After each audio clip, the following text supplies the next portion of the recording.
My name is Shazada Koso. My student number is 400128633, and this is my final for CompEng 280p4. Okay, so basically, brief introduction about the project is just an angle sensor using the ADXL337 and the Arduino Extreme microcontroller. In terms of the ADC channels that I use channels 7 for the x-axis and I use channel 6 for the y-axis.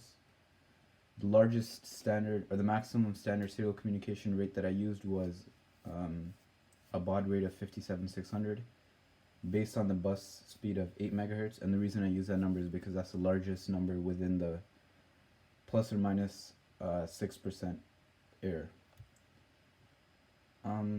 So functional prototype of the circuit. So basically, this is a close-up of the circuit. The number you can't see, but it's supposed to be 54321. That's the number that I registered with the professor. Okay. So functional prototype, as I rotate this in the X, you can see that the numbers are increasing. And if I click this button, it'll change the mode to the Y axis, and now it'll start measuring in the Y. And if I try doing it in the X, nothing. So this is in the Y, and that's what this button does. I can also show you what it looks like on the computer. So when I run, so when I run this, it'll go out a little bit further. So basically, it'll plot the angle versus time. So I'll bring this just maybe out here, and if I increase the angle, you can see that the plot is increasing steadily. And we can go all the way up to 90 degrees. You can see that the plot shows the same thing.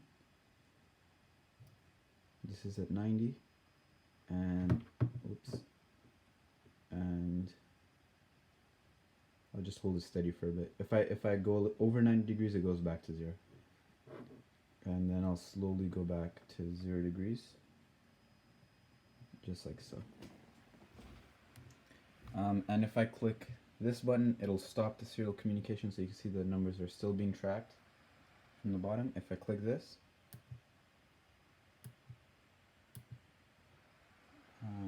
here we go. So now serial communication has stopped. I'll just put this in view, and if I click this button again, serial communication starts up again, and I can again plot the angles by increasing this. Okay.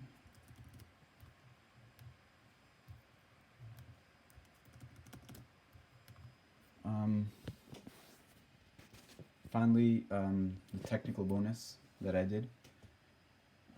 So that was basically just the buttons. Both the buttons were used or implemented using interrupt functionality. So this circuit only is interrupt based, and there's no polling in this circuit. Thank you.